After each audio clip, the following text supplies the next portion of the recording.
Hello everyone, my name is Caitlin Harden.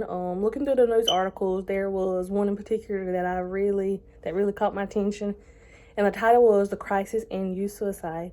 Before I start telling about the article itself, I just wanted to tell about an experience that I had with somebody committing suicide. It was actually a girl that I went to high school with, and she came out to her parents, and I guess, well, they didn't accept it, and she hung herself in her yard.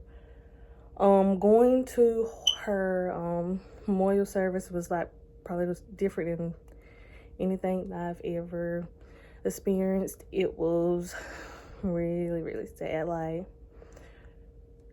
there you could tell all the people who she had impacted in her life, and then her taking her life, it just done something to them.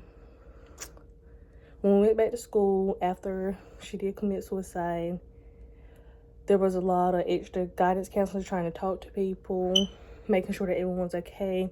And there was an extra lot of people who attempted to take their lives after she committed suicide. After then, we started realizing there was more people cutting their wrists. It was just a sad situation. Like, it affected a lot of people, whether she probably thought it wouldn't, but it really did.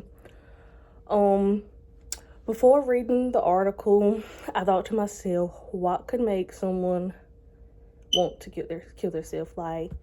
Did they not think they had any other options? Within my county, we have had 2 children that has committed suicide since August. Once I started reading the article, it stated that among the ages 10 to 24, suicide is the second leading cause of death. Once a child commits suicide, the family wants to keep everything a secret, according to the article. It says that the family could tell their stories to bring awareness to the situation, but they choose not to because of their own reasons, of course. It says parents, teachers, and politicians should be asking the question why and what can we do to prevent prevent suicide among these ages. There was a correlation between suicide and the access to smartphones. According to the New York Times, 85% of teens are looking at social media most of the day. The more I read, it talked about technology was a big factor of suicide. Cyberbullying is a very big issue amongst youth. It's like a child. I personally feel like it's like a child thinks the world has to prove them to feel like they are enough. The article talks about how parents should encourage their child at a young age to talk about their feelings, hoping that later in life that they are able to tell their parents if they are suicidal or they are depressed in any kind of way. I feel like there should be more of awareness to suicide. I feel like there should be seminars teaching families and people in this education system about suicide, informing them about the warning signs. Also listening to the children. If they say they do want to commit suicide, you need to take them serious and take action. Not only informing them, but also the children about suicide.